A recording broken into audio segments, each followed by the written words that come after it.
Welcome to today's Explainer. We often just think of a bank as a giant metal safe with a heavy door. But really, it's more like the financial engine of our entire modern economy.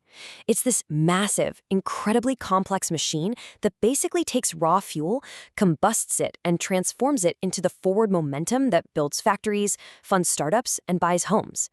So let's dive right in and demystify exactly how this engine operates, piece by piece. But before we pop the hood and look at the mechanics, I really want you to think about this question. If a bank lends out your money to make a profit, what happens when everyone wants their money back at the exact same time?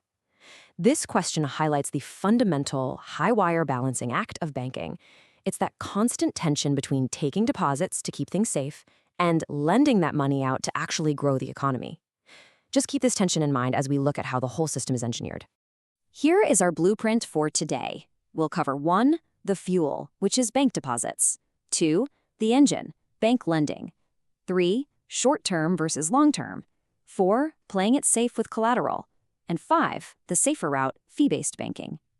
All right, let's jump straight into section 1, the fuel, bank deposits. To start up our financial engine, you obviously need fuel first. And for a bank, that comes entirely in the form of deposits.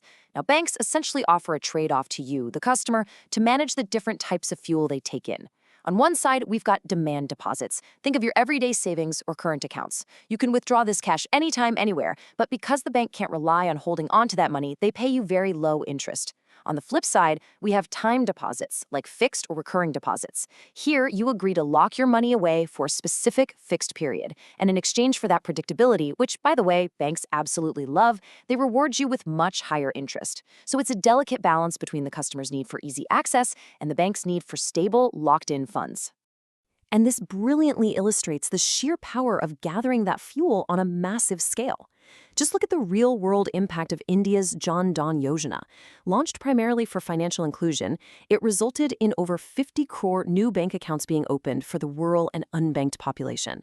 Now, while those individual deposits might have been pretty small, combining millions and millions of these small savings resulted in a massive influx of low-cost deposits. It completely transformed the banking system by dramatically strengthening overall liquidity. It literally proves that a multitude of tiny drops can create an absolute ocean of lending power. But hey, remember that initial question about everyone wanting their money back? The thing is, deposits rely entirely on trust. When that trust evaporates, the fuel line is completely cut. Take the Yes Bank crisis back in 2020. News of risky, bad loans started spreading, which sparked massive panic withdrawals. It got so bad that the RBI actually had to step in and cap withdrawals at 50,000 rupees. Or look at the PMC Bank crisis in 2019. That bank gave out huge hidden loans to a single real estate company. When that loan inevitably went bad, middle-class depositors were entirely frozen out of their life savings.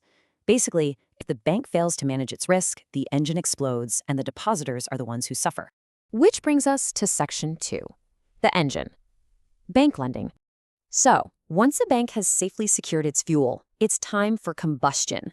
Because banks don't just hoard your money in a vault, they actively generate economic growth by lending it out. And the most crucial point here is understanding the fascinating math behind how lending actually creates money. We call this the money multiplier effect. Imagine you deposit 1,000 rupees in Bank A. Well, the bank doesn't keep it all. Let's say it keeps a 10% reserve, so 100 rupees, just for safety, and lends out the remaining 900 rupees to someone else. That borrower then spends the 900 rupees, and that money eventually gets deposited into, say, Bank B.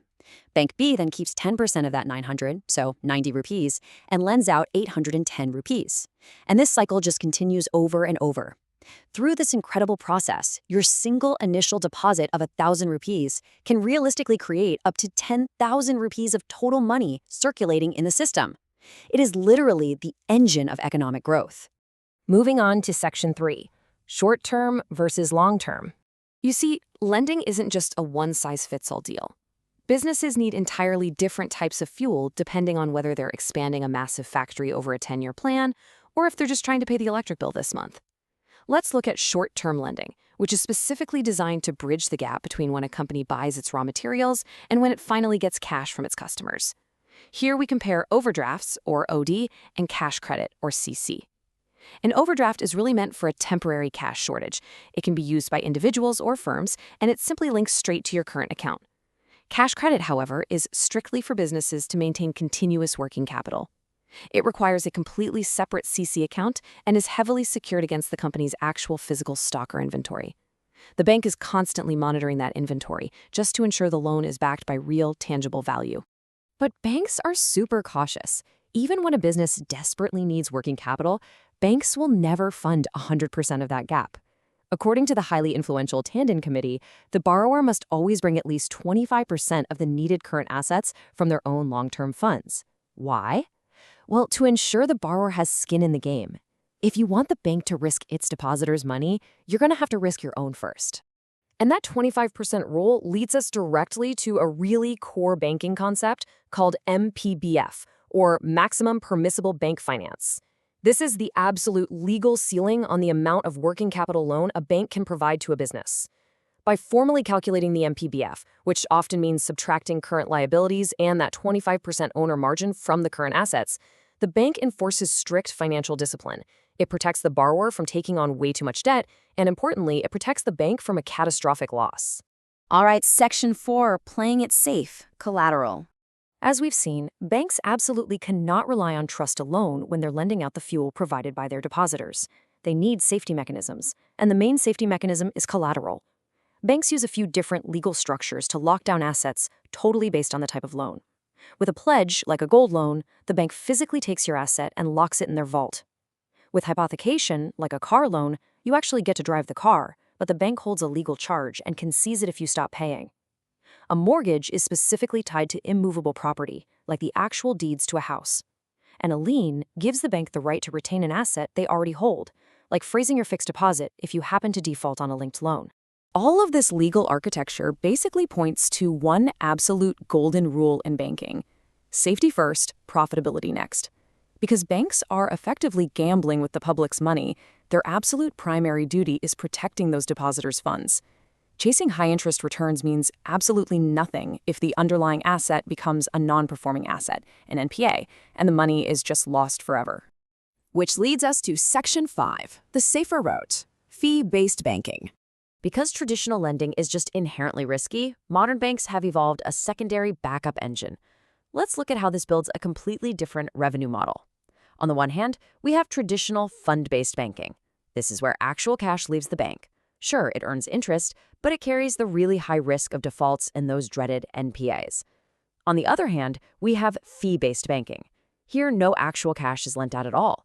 Instead, the bank simply provides a service or a guarantee and earns a fee or a commission. It's incredibly stable, and it's heavily favored by modern banks who have, frankly, been pretty scarred by past financial crises. So what does fee-based banking actually look like in the real world? It basically means the bank acts as a highly trusted, super powerful middleman. In international trade, they issue letters of credit guaranteeing an exporter will actually get paid if the goods are delivered. They issue bank guarantees for construction firms bidding on massive government contracts. They facilitate international remittance services, and they handle millions of digital fund transfers every single day, like NEFT and RTGS. The bank is just taking a small cut of processing fees, service charges, and commissions for all of these things, generating a massive, steady stream of income without actually depleting their own fuel reserves. But as we wrap up this explainer, I want to leave you with something to really chew on regarding the delicate balance of our financial ecosystem. It's great that banks are securing themselves, but consider this. With banks heavily shifting toward the total safety of fee-based income, who is actually going to step up and take the massive financial risks necessary to fund the innovations, the startups, and the businesses of tomorrow? It's a fascinating tension between safety and progress. Think about it. Thanks for joining me on this deep dive into the financial engine. And as always, keep learning.